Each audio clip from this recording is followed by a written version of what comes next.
Kekalahan yang dialami oleh rakyat Palestina dan umat Islam di negara Arab bukan karena mereka lemah, bukan karena mereka bodoh, tapi karena pengkhianatan para pemimpin. Dan di Indonesia pun termasuk ulama. Kenapa? Uncang-uncang kaki duduk mendapatkan suntikan dana dari Zionis. Oleh karena itu sebagian artis juga memberikan dukungan buat Zionis bukan tanpa dibayar. Abu Janda juga bukan tanpa dibayar. Riyad Bajri juga bukan tanpa dibayar. Silahkan buka sejarah, mereka tahu bahwasannya rakyat Palestina pada tahun 48 dengan peristiwa yang bernama Nakbah karena ditakut-takut terjadi pembantaian, mereka diusir dari negeri mereka dengan jaminan para pemimpin Arab yang akan berjuang menggantikan mereka. Tahu-tahu ternyata mereka berdamai pada bulan Januari tahun 1949 mengorbankan rakyat Palestina dan sekarang mereka juga ingin mengorbankan rakyat Palestina kembali.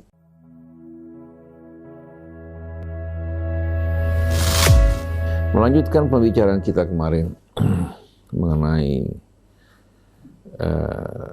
pengkhianatan yang dilakukan oleh para pemimpin Arab terhadap saudara-saudara mereka di Palestina.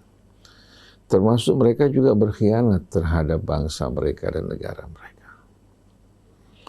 Dahulu kala, sewaktu negara-negara Arab masih berada di bawah kekuasaan Turki, di bawah kekuasaan Khilafah Utsmaniyah, memang terdapat berbagai macam hal-hal yang tidak benar. Tapi pada saat itu mereka betul-betul memiliki apa? Memiliki kehormatan, memiliki nilai. Lalu bagaimana Inggris berhasil mendatangi beberapa kepala suku yang terdapat di Riyadh, mengajak mereka untuk apa? Untuk bergabung bersama Inggris dalam menghadapi Khilafah Utsmaniyah. Paling tidak mereka tidak memberikan dukungan. Mereka bekerja sama bersama Inggris ya untuk melemahkan pengaruh Turki. Karena setiap kali terjadi peperangan antara Inggris dan Turki, Inggris tidak pernah berhasil meraih keuntungan. Maka mereka melakukan pendekatan kepada kepala-kepala suku, termasuk di antara mereka keluarga Al-Su'ud pada saat ini, dan juga keluarga penguasa-penguasa yang berkuasa di Emirat Arab. Mengajak mereka bekerja sama untuk menghadapi Turki, dengan imbalan janji bahwa mereka akan dijadikan sebagai penguasa wilayah mereka. Pertama-tama, Inggris menawarkan kepada Syarif Hussein penguasa Hijaz, tapi dia menolak. Akhirnya, dengan alasan untuk keselamatan Syarif Hussein, dia disingkirkan meninggalkan Hijaz, karena pada saat itu peperangan sedang berkecamuk. Al-Su'ud sedang melakukan pengembangan sayap kekuasaan mereka. Rupanya Inggris sudah lama berencana bersama Al-Su'ud untuk merebut wilayah Hijaz agar berada di bawah boneka Inggris. Akhirnya Abdul Aziz bin Saud berhasil menguasai wilayah Hijaz di bawah perlindungan Inggris. Dan terdapat kesepakatan untuk tidak menyewakan sejengkal tanah tanpa persetujuan Inggris. Pada saat itu Inggris masih merupakan negara besar. Setelah jatuhnya Khilafah Utsmaniyah, maka negara Arab mulai terpecah-pecah. Inggris mulai menjadikan kesatuan negara Arab yang tadi di bawah Turki menjadi duailat, negara-negara kecil berdirilah. Kita lihat contohnya Emirat Arab ya, seperti Abu Dhabi, Dubai, kemudian juga Qatar, Bahrain. Ya.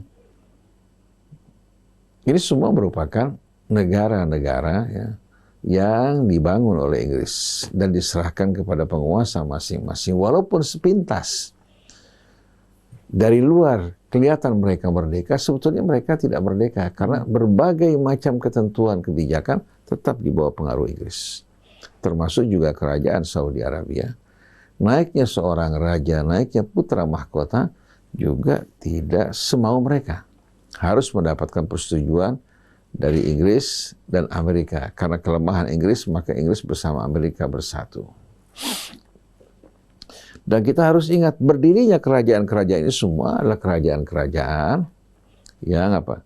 Yang dibangun oleh kepentingan-kepentingan Inggris, ya.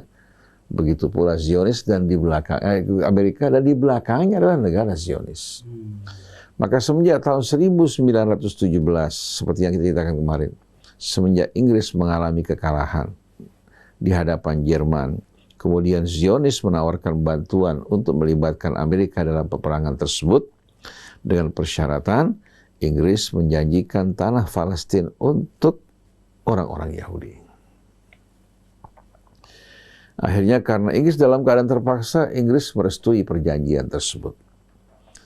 Jerman kalah pada peperangan dunia pertama, kemudian Perdana Menteri Inggris James Balfour pada saat itu mengumumkan deklarasinya, ya, mengakui, ya, mengesahkan bahwa Palestina merupakan tanah milik Israel. Bukan dari Al-Quran, bukan dari kitab suci, tapi kembali kepada deklarasi Balfour. Nah, mulai saat itu migrasi besar-besaran, ya, didukung oleh Inggris masuk ke tanah Palestina. Nah, dengan sendirinya karena Inggris sebagai penguasa di Timur Tengah, dia bisa mengatur, merencanakan bagaimana membuat para pemimpin Arab ini secara tidak langsung membuka jalan bagi masuknya Israel. Kalau kalian mainkan kekuasaan mereka, kalian tetap langgeng, kalian harus merestui hal ini. Maka Abdul Aziz bin Saud bersama penguasa Emirat, walaupun di luar mereka mengatakan anti-Israel, anti-Zionis, tapi kebijakan mereka semua diatur oleh Inggris. Kalau tidak, mereka akan digulingkan. Dan sampai saat ini, ya, kita tahu bahwasannya mereka di bawah apa? Perlindungan negara-negara besar. Ini yang saya sampaikan sebetulnya bukan merupakan rahasia. Ini merupakan fakta yang diketahui oleh banyak orang. Tapi kaum muslimin, bangsa Arab tidak belajar dari semua ini. Ini yang saya maksudkan bukan rakyat, ya, bukan rakyat, tapi para pemimpin. Yang di muka mereka menampakkan permusuhan dengan Israel, padahal sebetulnya di belakang mereka berangkulan dan bekerja sama. Nah, salah satu contoh, ya, yang paling mencolok mata, yaitu kejadian yang terjadi pada tahun 1948. Peristiwa yang terjadi di tanah Palestina, ya, yang dikenal dengan nama Nakbah yang artinya bencana. Zionis Israel dengan dukungan Inggris berperang dengan apa? Dengan bangsa Arab. Rakyat dengan penuh semangat berjihad, tapi para pemimpin ini di atas sebagian besar telah berkhianat. Termasuk Yordania. Para pemimpin sebagian besar telah berkhianat. Lalu ketika terjadi pembantaian Zionis terhadap rakyat Palestina di Dair Yasin, ya, korban yang berjatuhan cukup besar, ya,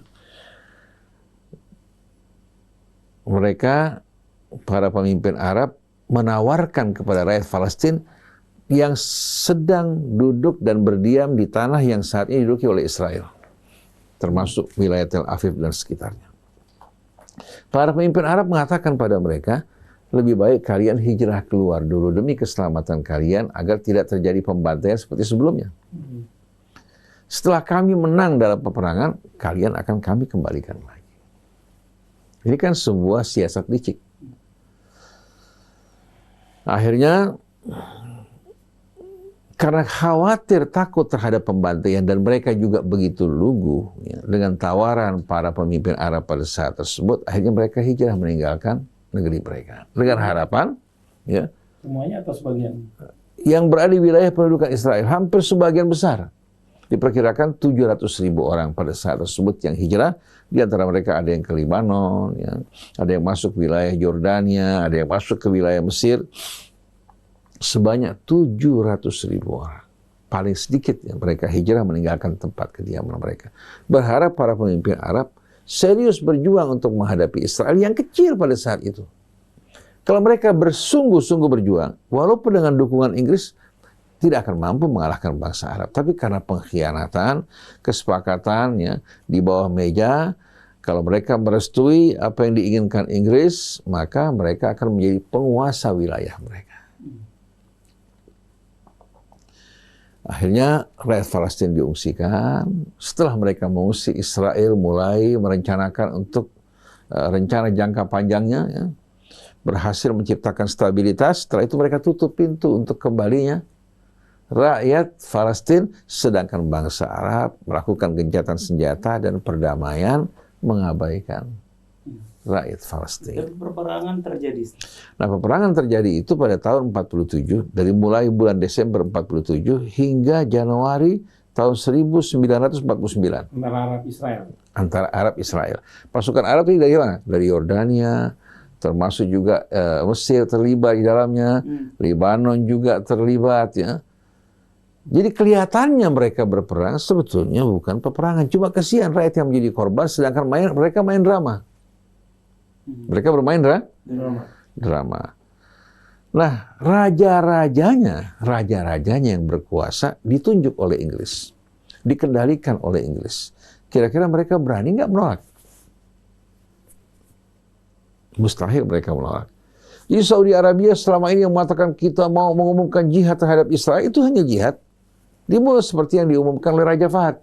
Begitu dia naik, mengumumkan jihad terhadap Israel, melakukan pelatihan militer, dan banyak orang mendaftarkan, termasuk rekan-rekan kita dulu, yang dari Yaman.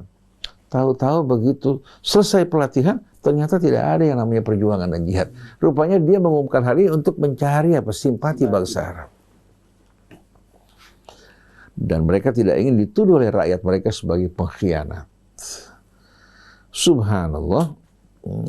Pada tahun 48, setelah peperangan berlangsung selama kurang lebih beberapa bulan, pembantaian di Deir Yassin, mereka meninggalkan tempat-tempat yang sekarang diduduki oleh Israel, hijrah menyebar kemana-mana. Mereka berharap para pemimpin Arab akan membuka pintu bagi mereka untuk masuk kembali ke tanah yang mereka cintai. Tapi semua itu ternyata hanya pengharapan kosong. Merupakan harapan dan janji-janji palsu. Subhanallah, ternyata permainan ini akan diulangi kembali. Ulama-ulama yang berafiliasi kepada Saudi Arabia dan Emirat Arab, mereka menganjurkan kepada rakyat Palestina di Gaza untuk keluar dari Gaza. Lalu nanti mereka akan berjihad berhadapan dengan Israel. Berjihad berhadapan dengan Israel.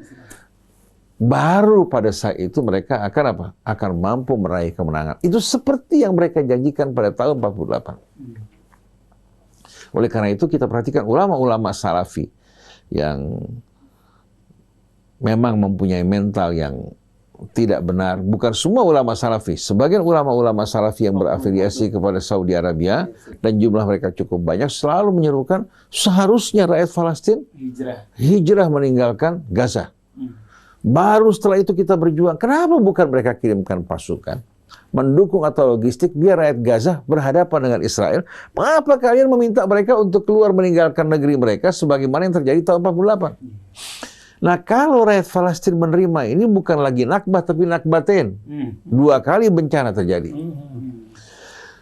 Dan kita mungkin pernah mendengar, ya, ketika Abdullah, putra kedua dari Raja atau Syarif Hussein yang menjadi penguasa Hijaz, ya, Abdullah ketika dia wafat digantikan oleh putranya. Ini mungkin jarang orang kenal, yang bernama Tolal. Yang bernama Tolal. Tolal ini tidak setuju dengan perilaku Inggris dan perilaku keluarganya yang pada saat itu demi kekuasaan rela untuk apa? Rela untuk menjilat Inggris. Akhirnya Tolal dinikahkan, dipaksa menikah dengan, sampai menikahnya pun dipaksa. Dipaksa menikah dengan seorang wanita yang bukan berasal dari wanita-wanita yang baik. Lalu Tolal diminta untuk menandatangani persetujuan menyerahkan Palestina bagi siapa? Bagi Israel. Itu 48 kenaikan dia. Tolal menolak. Dan Tolal ini ayah dari Raja Hussein. Tolal menolak, apa yang terjadi? Begitu dia menolak, langsung digulingkan. Lalu bagaimana untuk membuat rakyat Jordan tidak marah? Mereka mengatakan Talal digulingkan karena dia terkena penyakit gila. Lalu Talal diasingkan di Mesir, di rumah sakit jiwa di Mesir. Tapi disebabkan karena di Mesir rupanya beritanya terbuka, banyak orang yang berkunjung, maka setelah itu Talal dipindahkan dari Mesir menuju Turki, di rumah sakit jiwa Turki, di bawah pengawalan ketat. Ini ulah dari Inggris. Ulah Inggris. Raja Hussein pada saat itu masih kanak-kanak, belajar di Inggris. Maka untuk sementara diangkat istri Talal sebagai penguasa Yordania, menggantikan anaknya yang diangkat sampai dewasa. Jadi Raja Hussein besar di Inggris, mendapatkan pendidikan dari mereka. Bagaimana jiwanya tidak terkorupsi dengan mereka, apalagi kepentingan, kekuasaan dan kekayaan. Subhanallah.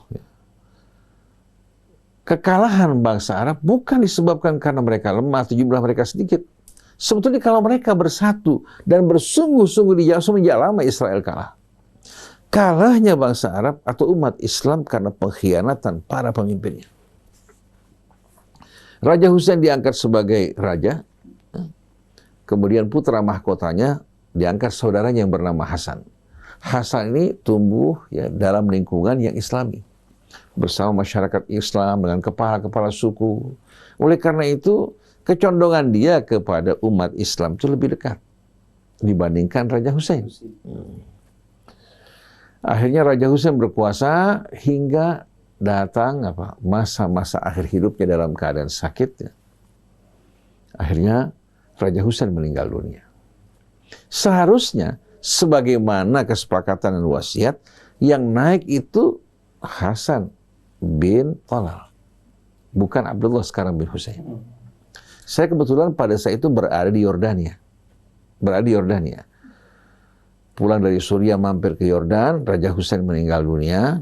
Tahu Madeleine Albright datang ke Yordan. Subhanallah, surat wasiat berubah. Yang seharusnya menjadi waliul ahad, yang menjadi pengganti raja adalah Hasan, tentu berubah menjadi Abdullah yang dibesarkan di Inggris. Sampai datang ke Yordania, bahasa Arabnya pun masih dalam keadaan sulit. Yang diangkat Abdullah, yang dibesarkan oleh Inggris, yang diberikan makan dan susu oleh Inggris, bukan Hasan, yang dianggap akan menjadi ancaman kalau sampai dia menjadi penguasa Yordania. Subhanallah, seharusnya setelah Abdullah, yang naik adalah Hamzah putra Hussein, adiknya Abdullah. Ternyata sekarang terjadi perubahan. Abdullah mempersiapkan buat anaknya. Apa yang terjadi pada Raja Hussein terjadi juga pada apa? Dan kalau kita lihat intrik-intrik semacam ini yang berlangsung di Yordania, juga berlangsung di Saudi Arabia. Kenaikan Muhammad bin Salman, ya. Seharusnya yang jadi putra mahkota kan bukan dia. Muhammad bin Naif yang harusnya menjadi putra mahkota. Dengan kecerdikan Muhammad bin Salman pertama, mengangkat Muhammad bin Naif, setelah itu digulingkan. Bahkan pamannya pun Ahmad bin Abdul Aziz digulingkan. Karena tidak mau bertindak keras mengikuti kebijakan dia. Nah sekarang walaupun sang ayah masih berkuasa, tapi sebetulnya praktis yang berkuasa adalah Muhammad bin Salman. Yang merubah tatanan Saudi Arabia yang tadinya wanita-wanita yang berpakaian Islami, tempat-tempat hiburan tidak ada sama sekali, sekarang terjadi perubahan. Saudi tak ubahnya bagikan negara metropolitan. Bahkan sampai muftinya pun yang tadinya mengharamkan musik, ya, sekarang mengatakan bahwa musik itu bukan haram. Bahkan Lady Gaga pun mengadakan acara di sana, mengadakan konser. Termasuk diantaranya penyanyi-penyanyi yang dari Korea pun datang ke sana. Ulama-ulamanya tidak berdaya sama sekali. Bahkan yang paling unik, Turki bin Abdullah Al-Sheikh. Al-Sheikh ini keluarga dari ulama-ulama keturunan Muhammad bin Abdul Wahab. Dia yang menjadi panitia hiburan pada musim tahun ini, mengundang berbagai macam artis di tengah-tengah penderitaan rakyat Gaza. Jadi sebetulnya kekalahan yang dialami oleh rakyat Palestina dan umat Islam di negara Arab bukan karena mereka lemah, bukan karena mereka bodoh, tapi karena pengkhianatan para pemimpin. Sekarang terbukti. Kalau seandainya Mesir membuka pintu, dunia Islam datang memberikan bantuan, Israel sebentar juga akan habis. Tapi Mesir justru yang menjadi centeng, yang menjadi pelindung dan sabuk keamanan menjaga apa? Israel dengan imbalan yang diberikan oleh Zionis untuk menjaga stabilitas ekonomi Mesir. Karena Mesir ini penuh ketergantungan dan juga terlihat hutang luar negeri yang cukup besar. Dan Abdul Fattah As-Sisi, dari mulai kenaikannya kita tahu bagaimana perbuatannya. Nah, di sini saya tidak ingin berbicara dengan pembicaraan yang kosong tanpa bukti. Silahkan buka Google, silahkan buka sejarah, mereka tahu bahwasanya rakyat Palestina pada tahun 48 ya, dengan peristiwa yang bernama Nakbah karena ditakut-takut terjadi pembantaian, mereka diusir dari negeri mereka dengan jaminan para pemimpin Arab yang akan berjuang menggantikan mereka. Tahu-tahu ternyata mereka berdamai pada bulan Januari tahun 1949 mengorbankan rakyat Palestina dan sekarang mereka juga ingin mengorbankan rakyat Palestina kembali. Dan ini saya yakin ya, tidak akan menyenangkan bagi mereka yang pada saat ini melakukan berbagai macam upaya konspirasi. Karena banyak artis-artis di Amerika yang mereka bayar untuk mendukung Zionis. Dan di Indonesia pun, termasuk ulama. Kenapa? Uncang-uncang kaki duduk mendapatkan suntikan dana dari Zionis. Oleh karena itu, sebagian artis juga memberikan dukungan buat Zionis, bukan tanpa dibayar. Abu Janda juga bukan tanpa dibayar. Riyad Bajri juga bukan tanpa dibayar. Kalau dia berbicara atas nama sebagai seorang Muslim, hatinya pasti bersama orang Palestina. Dia sekolah di Mesir, dia tahu bagaimana penderitaan rakyat Palestina. Tapi kenapa sampai suaranya untuk Yahudi? Karena ada bayaran. Ada seorang TikToker di Amerika, seorang remaja bahkan, TikToker di Amerika juga ditawarkan oleh Zionis $5.000 untuk memberikan dukungan buat Israel. Padahal TikToker kecil. Ditawarkan $5.000 dan dia membuktikan tawaran tersebut dan dia menolak. Bahkan seorang seperti Ronaldo dengan tegas mengecam perbuatan Israel. Masa seorang ustadz hatinya bersama Yahudi? Oleh karena itu, Zionisme ini sebuah ideologi negara Israel dan ideologi sebagian orang di negeri kita nih. Walaupun ustadz, walaupun kiai, kalau dia berpihak kepada Zionis, maka jelas-jelasan kita harus berikan tanda mereka bahwa mereka adalah orang-orang yang berkhianat untuk bangsa mereka, negara mereka, maupun untuk agama mereka. Pengkhianat-pengkhianat harus diperlakukan dengan cara apa? Dengan cara yang tegas. Bukan diberikan mimbar, diberikan podium. Nah, yang menyedihkan di negeri kita ini kan repot. Antara pelawak dan ulama susah dibedakan. Rakyat kita ini nggak bisa membedakan mana ulama yang bisa menyampaikan agama Allah dan pelawak. Jadi kalau seandainya orang-orang yang berkhianat, mengkhianati Allah, mengkhianati Rasulnya, mengkhianati agama dan bangsanya berbicara, dengan pakaian ulama dianggap apa? Ustaz. Bahwa mereka ustadz dan tokoh agama. Jadi tengah-tengah situasi yang mencekam, saudara kita di Palestina, anak-anak yang berjatuhan menjadi korban, saya tersentuh mendengarkan ucapan Ibu Retno, Menteri Luar Negeri kita. Saya berbicara bukan sebagai Menteri Luar Negeri, tapi sebagai seorang ibu. Bagaimana kalau dia menyaksikan anaknya seperti yang terjadi di Gaza? Sebagai seorang nenek, sebagai seorang saudari. Bagaimana menyaksikan korban yang berjatuhan di luar peri kemanusiaan? Israel melakukan bombardir yang begitu dahsyat, dunia berpangku tangan. Paling hanya kecaman-kecaman kosong. Seandainya PBB mengeluarkan sanksi, Amerika langsung mengeluarkan vetonya. Coba tuh lihat. Oleh karena itu kita harus mengetahui akar masalahnya. Bahwa sekarang yang menghalangi aliran bantuan masuk ke Gaza bukan Israel. Mesir menutup pintu. Yordania bagaimana? Yordania bahkan menyediakan tanah negerinya untuk pangkalan militer dalam melakukan serangan ke Gaza. Emirat Arab setiap hari mengirimkan logistik ke Israel. Karena perang kan menelan korban cukup besar, biaya cukup besar. Emirat Arab ditekan oleh Inggris, oleh Amerika untuk memberikan bantuan. Tapi kalau kita dengar di televisi ceramah-ceramah agama dan lain sebagainya, ya, kita anggap seolah mereka merupakan orang-orang yang betul-betul beriman. Cuma sayangnya sebagian mereka dalam menyampaikan agama yang disampaikanlah pertentangan, perpecahan, perselisihan untuk membuat orang lebih suka ribut masalah jenggot masalah celana cingkrang daripada darah dan kehormatan sesama manusia. Jadi pantas kalau umat Islam betul-betul tersisih dari arena kehidupan, tidak bicara mengenai hak asasi manusia, kemanusiaan. Kita kalau berjuang di jalan Allah artinya tidak melakukan kezaliman, hanya memerangi orang yang memerangi kita. Kita melawan orang-orang yang menindas kita. Tapi sekarang Israel menganggap orang yang tidak mau meninggalkan Gaza teroris. Ibu-ibu teroris, bayi juga teroris.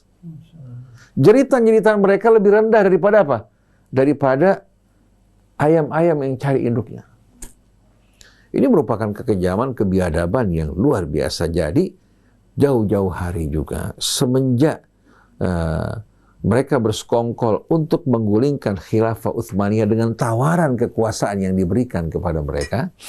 Kalau mereka menolak, mereka akan disingkirkan. Mereka berhasil untuk apa? Untuk menjatuhkan khilafah Utsmaniyah dengan fitnah yang bermacam-macam. Dan uniknya, apa tawaran Inggris kepada kepala-kepala suku? Mereka mengatakan, masa khalifah kalian bukan dari orang Arab? Kan Nabi orang Arab. Kenapa kalian mau dipimpin oleh bukan orang Arab? Kalau kalian bekerja sama bersama kami untuk menggulingkan Turki, kami berjanji untuk mengembalikan khilafah kepada bangsa Arab. Nah, bangsa Arab yang lugu, yang bodoh, ya, menerima hal ini. Bekerja sama dengan Inggris. Akhirnya khilafah Utsmaniyah jatuh. Ya. Mereka melakukan perlawanan pemberontakan. Tahu-tahu yang terjadi Inggris memecah negara Arab menjadi negara-negara kecil yang berada di bawah kendalinya. Nah, dengan minyak yang mengalir, yang seharusnya digunakan untuk kesejahteraan umat Islam dan bangsa mereka, untuk juga menghidupkan dua tanah suci, baik itu Mekah, Madinah, atau tanah suci Yerusalem, seharusnya menggunakan dana tersebut. Ternyata mereka gunakan untuk melakukan perbuatan maksiat, berfoya-foya, berjudi seperti yang dilakukan oleh Fahad. Dan apa yang dilakukan oleh emir-emir Saudi Arabia pada saat ini. Kejahatan yang mereka lakukan luar biasa. Dan tahu tidak, kenapa banyak ulama dan orang-orang Islam yang tahu hakikat ini tidak berani bicara? Kenapa? Karena kalau bicara, bisnisnya bakal terancam. Apalagi kalau bisnis umroh, bisnis haji, berhubungan dengan ekspor-impor ke Saudi Arabia, ke Emirat Arab, berani bicara ini, berarti nasib mereka berakhir. Ini merupakan fakta. Karena kita punya hubungan bisnis dengan mereka, takut kalau sampai dunia kita terancam, akhirnya mereka semua berdiam, termasuk ulama-ulama yang tahu pun berdiam karena takut. Nanti nggak bisa pergi umroh, nanti nggak bisa pergi haji, nanti bisnis travel juga mengalami kemunduran. Jadi kita berharap betul-betul umat Islam mendengarkan firman Allah pada ayat 41. Ya ayyuhalladzina amanu la tattakhidul yahuda wan nasara awliya. Wahai orang-orang yang beriman, jangan jadikan Yahudi maupun Nasrani sebagai pelindung kalian. Wa may yatawallahum fa innahu wa may yatawallahum minkum fa innahu minhum. Siapa saja yang menjadikan mereka sebagai pelindung kalian, wali-wali kalian, berarti mereka dari mereka. Wa man yatawallahum minkum fa innahu minhum. Innallaha la yahdil qaumadz zalimin. Sungguh Allah tidak akan memberikan petunjuk kepada orang-orang yang zalim. Fataral ladzina fi qulubihim maradun yusari'una fihim yaquluna nakhsha an tusibana dairah. Kamu akan menyaksikan orang-orang yang hati mereka ada penyakit, justru berlomba-lomba untuk mendekatkan diri kepada mereka, menjilat mereka, mohon perlindungan kepada mereka. Alasannya apa? Kami takut nanti kalau terjadi bencana apa-apa, ya, kemenangan di tangan mereka, kami akan teraniaya dan binasa. Jadi demi menyelamatkan diri mereka, mereka rela untuk menjadikan mereka sebagai pelindung mereka. Orang-orang Yahudi maupun orang-orang Nasrani, di saat mereka berkuasa, pasti apa? Mereka akan mengendalikan pemerintahan sesuai dengan keyakinan mereka. Kita orang Islam tidak akan memaksa orang di luar Islam. Hukum berlaku dengan penuh keadilan. Kita dilarang menganiaya mereka. Oleh karena itu orang-orang Yahudi yang hidup di wilayah Islam, mereka aman. Tapi orang-orang Islam yang hidup di wilayah mereka, saksikan pembantaian Yahudi yang luar biasa dahsyatnya. Oleh karena itu mereka yang riba dengan pembantaian, kita doakan mudah-mudahan Allah juga kenakan musibah padanya, sebagaimana yang terjadi pada apa? Pada rakyat Palestina yang mereka ridhoi, dan mereka juga berpihak kepada Zionis dalam melakukan hal ini. Satu hari nanti semua ini akan berbalik kepada mereka. Sakit hati mereka, berlomba-lomba, bukan hanya mereka enggan, ya, atau katakan ragu-ragu, tapi berlomba-lomba, yusari'una fihim, berlomba-lomba untuk mendekatkan diri kepada mereka, mohon perlindungan. Saya ingat Sudais dalam ceramahnya, ketika menyambut Donald Trump, dia mengatakan, As-Sayyid Donald Trump, yang diharapkan akan menciptakan perdamaian di Timur Tengah. Bayangkan Imam Masjidil Haram bisa mengatakan hal ini. Bahkan dia yang berdoa pada saat terjadi serangan terhadap Yaman, dengan berbagai macam kata-kata yang kotor dilontarkan terhadap Yaman, mendorong pemerintah untuk melakukan serangan terhadap Yaman. Padahal yang mereka bantai saudara mereka. Kemana suaranya, doanya? Kenapa nggak ditujukan untuk Zionis? Meminta pemerintah Saudi Arabia untuk mengerahkan pasukan yang menyerang Zionis. Dulu mereka masih melaknat Zionis, sekarang terjadi perubahan yang luar biasa. Jadi ulama-ulama seperti ulama-ulama Zionis, terhadap umat Islam mereka keras, terhadap Zionis mereka berangkulan. Padahal ciri umat Nabi kita, asyidda wal kuffar ruhama'u bainahum. Yang menarik justru di Kuwait, kita saksikan Musyair Rashid sebagai imam, dia mendoakan rakyat Palestina. Dan pemerintah Kuwait juga bersikap keras. Ini menunjukkan masih ada nurani di hati mereka. Tapi kalau namanya Saudi Arabia, Emirat Arab, ya, seperti seorang pejabat Amerika mengatakan, saya bertanya kepada Muhammad bin Salman, bagaimana sikap kamu pada Zionis? Mengatakan, saya cinta pada mereka. Ibu saya merawat saya, membesarkan saya, orang Yahudi. Jadi memang Zionis ini jauh-jauh hari telah mempersiapkan mata-mata mereka untuk masuk di tubuh kerajaan yang menjadi pengasuh, ya, penguasa di Maroko. Anak-anak raja mereka yang mengasuh orang-orang Yahudi. Termasuk di Saudi Arabia, termasuk di Emirat Arab, orang-orang Yahudi betul-betul dari balik dinding melakukan berbagai macam aktivitas untuk membuat anak-anak yang tumbuh ini sudah nggak punya kecintaan pada Islam, bahkan bisa ragu terhadap Islam, tapi punya kecintaan pada Zionis. Jadi pernyataan dari Muhammad bin Salman yang diucapkan di hadapan seorang pejabat Amerika, nahnu nuhibbuhum. Ummi wa murabbiyati Yahudiyah min Ethiopia. Yang merawat saya, membesarkan saya, seorang wanita dari Ethiopia. Oleh karena itu, apa yang dilakukan Abdul Aziz bin Saud, ya, pangeran-pangeran juga yang merupakan anak-anaknya seperti Saud dan lain-lainnya, kebanyakannya betul-betul merupakan bencana terhadap umat Islam dan bangsa Arab. Yang terlihat masih mempunyai nurani adalah Raja Faisal. Raja Faisal yang punya betul-betul nurani, bahkan bertindak tegas di hadapan tawaran Amerika melakukan embargo. Tapi setelah Faisal meninggal dunia, kembali lagi ke tangan Fahd bin Abdul Aziz, juga melakukan apa? Persekongkolan lagi terhadap bangsa Arab. Oleh karena itu terbunuhnya Faisal juga merupakan makar rencana yang dilakukan oleh apa? Oleh Zionis, karena dianggap Faisal tidak bersahabat dengan mereka. Nah, mudah-mudahan hal ini bisa membuka mata para pendengar kita, saudara-saudari kita. Jangan terburu-buru memberikan dukungan buat Zionis, dan kita tidak punya kebencian terhadap Yahudi. Di antara mereka ada orang-orang baik, orang-orang yang punya kemanusiaan yang amat tinggi. Di antara orang Islam banyak makhluk-makhluk biadab yang tidak punya kemanusiaan. Bahkan hidup bersenang-senang di atas penderitaan orang lain.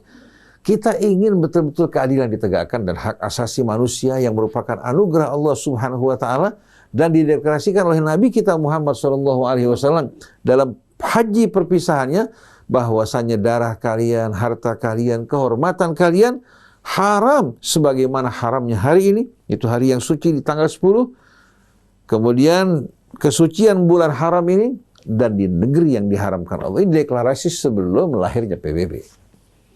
Oleh karena itu menjadi umat Islam menjadi umat yang betul-betul menjunjung tinggi kehormatan. Menjadi umat yang menegakkan keadilan, yang berpihak pada kebenaran walaupun kebenaran ada pada orang di luar Islam.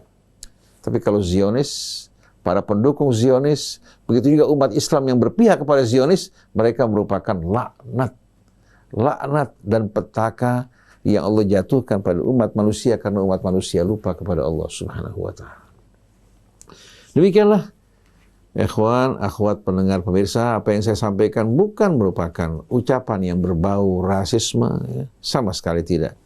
Atau letupan-letupan emosi tanpa kesadaran, tapi ini merupakan fakta. Silahkan Anda buka buku sejarah, Anda mengetahui bagaimana pengkhianatan persekongkolan para pemimpin Arab yang bekerja sama untuk melindungi kekuasaan mereka.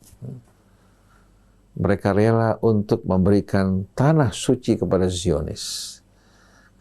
Sedangkan Tolal yang menolak, padahal dia seorang yang mendapatkan jabatan sebagai seorang raja pengganti sang ayah. Karena dia menolak, dimasukkan rumah sakit jiwa, dan subhanallah kapan dia meninggal dunia?